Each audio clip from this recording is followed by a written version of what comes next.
Also this morning, ladies and gentlemen, we welcome you to the reenactment of the Jesse James bank robbery. We would like to thank Wayne and Tamala C. Let's thank them very much for allowing us to use their house here, your bank, for the reenactment today. Thank you, Wayne, Tamala, very accommodating. We love those folks and learn to love them, and we appreciate them so much. We'd also like to thank our actors this morning.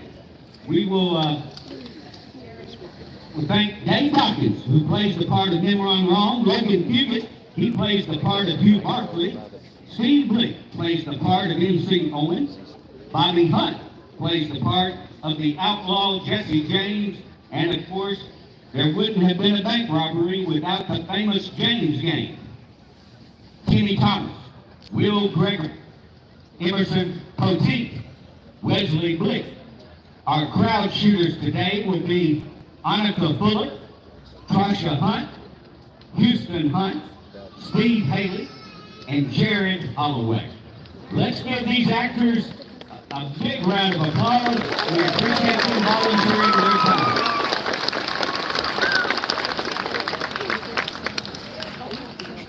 And we could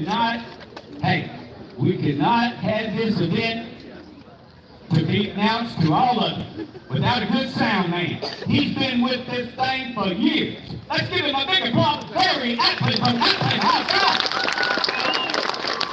Thank you, Barry.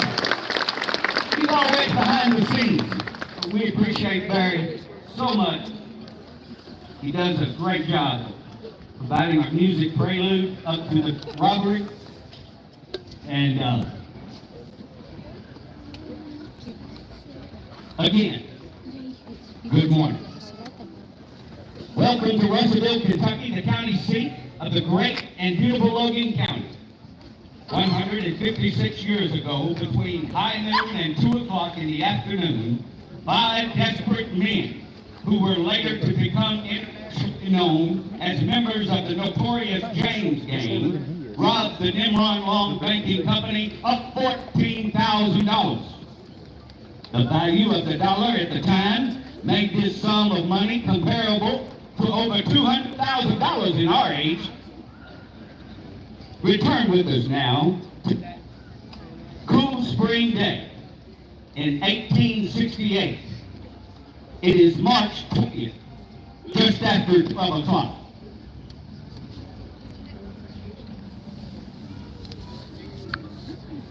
Frank and Jesse James, born and raised in Clay County, Missouri, were guerrillas in the notorious Quantrell Band during the Civil War that formed many daring raids on Union troops. However, when the war was over, these guerrillas were not included in the amnesty given to all the other Confederate soldiers. 15 years after the Civil War, the James brothers performed robbery and mayhem in all parts of this land. It was frequently said that the failure of the state of Missouri to grant them amnesty forced them into their life of crime. Coming across the street now is Mr. Nimrod Long. Mr. Long, one of Logan County's prominent citizens, bought the banking business from the George Norton family during the Civil War. Good morning, Mr. Long. Mark my words, sir. One day I'll have a bank of my own and someone else will do the sweep. Let's go on in. Take a break. Coming up South Main Street now are 5 men. 10 days ago, a man identifying himself as Mr. Colvin, a Louisville cattle dealer, entered the bank and offered Nimrod Long a $500 bond at par value, with interest coupons still attached. Long, knowing that such a bond commanded a premium price in Louisville, declined, suspecting something to be wrong about the offer. Just 3 days ago, a man calling himself Colvin accompanied by this time a rough-looking partner, entered the bank and requested change for a $100 bill. Again, Long declined to do business, suspecting the bill to be counterfeit. Although they were unable to do business with Long Banking Company on the previous 2 visits, they got a good look at the inside of the bank. Today, these men look very determined to do some business. Dad. Daddy.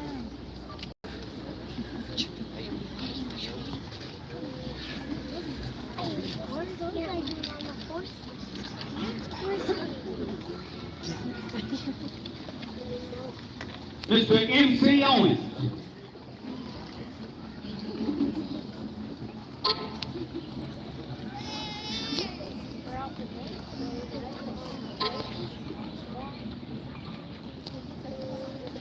Mr.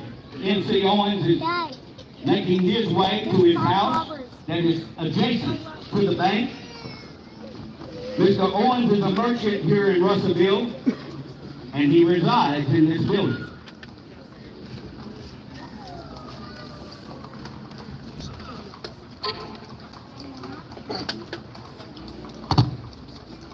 Again, ladies and gentlemen, these men look today like they're ready to do some business.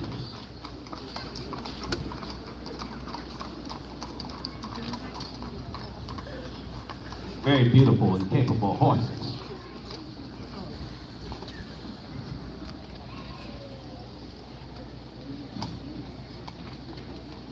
Although I cannot be certain of the identities of these men, ladies and gentlemen, I shall endeavor to tell you who was involved in this robbery.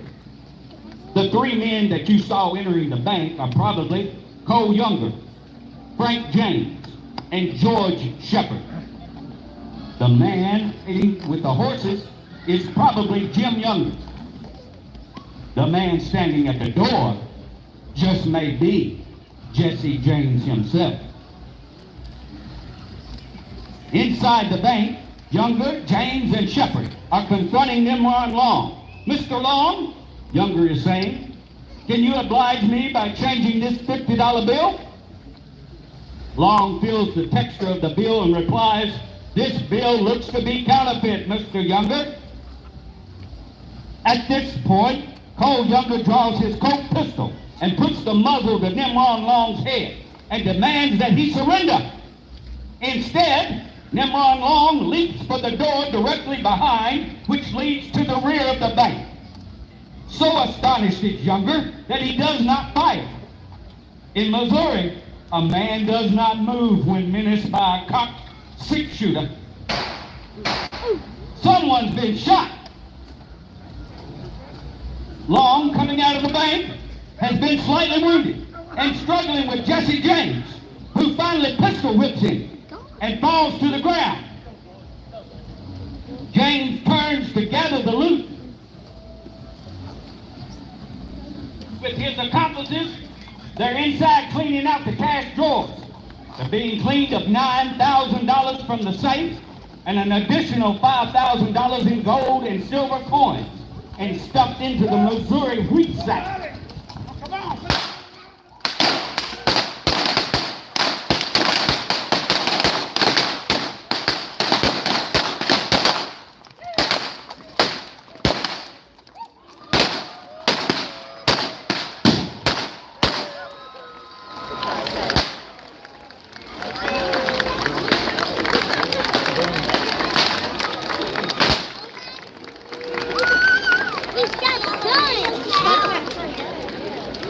Outlaws had already planned their escape. They made for the Gallatin Road on their handsome and capable horses.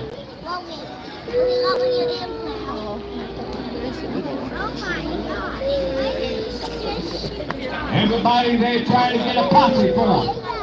Everybody coming together, they need a posse. They need a posse. Trying to get on the road. We need to build a posse and go after them. It's your money. It's your money. We gotta get this money back. Please help. Hey, Nimrod Vanessa. Long suffered only minor head wounds. Where the James gang headed after their escape with the $14,000 in cash is not known. It is speculated that they headed for Nelson County, where George Shepard owned the farm. George Shepard was arrested soon in Chaplin, Tennessee, and brought back to Russellville for trial.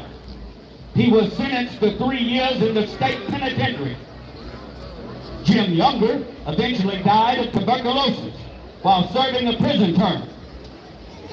Cole Younger served 20 years in prison, and after his release, he performed a Wild West touring show. Frank James surrendered to Governor Crittenden of Missouri in 1882. After 3 years of trial, Frank James was pardoned of all crimes, which he had been accused.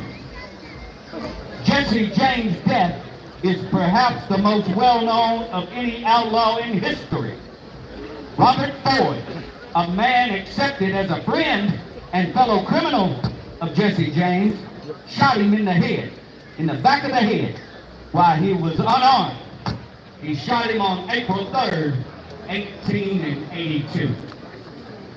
Ladies and gentlemen, again, thank you for attending the reenactment of the Jesse James. I don't know if he gets on.